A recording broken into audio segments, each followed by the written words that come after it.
used to be jealous of rich kids nung bata pa ako. Pero ngayong 30 years old na ako, na-realize ko na one of the biggest privileges in this life is actually lumaki ka sa childhood na saktong middle class until nung naging adult ka na, relatively comfortable na yung buhay. Hindi mayaman, pero very comfortable. Yung tipong ng childhood mo, talaga naman nag-tricycle kayo, nag-jeep kayo, nagko-commute. Tapos nagta-taxi-taxi na hanggang sa meron na kayong sasakyan na you can always use. Hanggang naging default na yung car. Na nung bata ka, kasama ka naman ng nanay mo sa palengke. Pero while you were growing up, nag-grocery na sa SM, hanggang sa naging default nyo na rin yung mga SNR landers.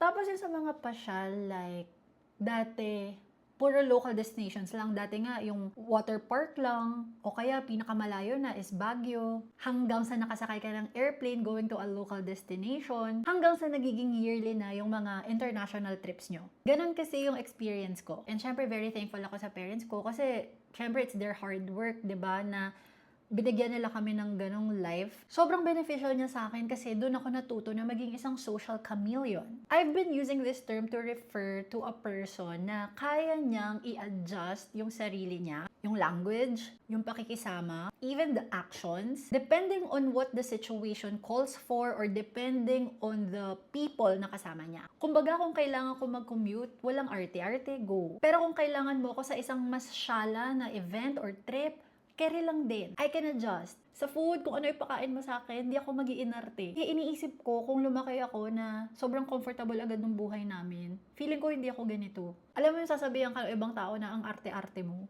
Anyway, so ngayon nga, na nanay na ako of a toddler actually, and he's 3 years old. Yan yung problem ko eh. Like, how do we simulate those scenarios or situations back when we were just starting out, or yun nga, sa childhood, nung mas payak pa yung buhay. Kasi ngayon, ito na nga yung life stage namin. Default sa kanya yung comfortable. Pero pag masyadong comfortable, hindi ka magiging street smart, hindi ka magiging social chameleon. I don't want that to happen for my child. Meron ba kayong tips?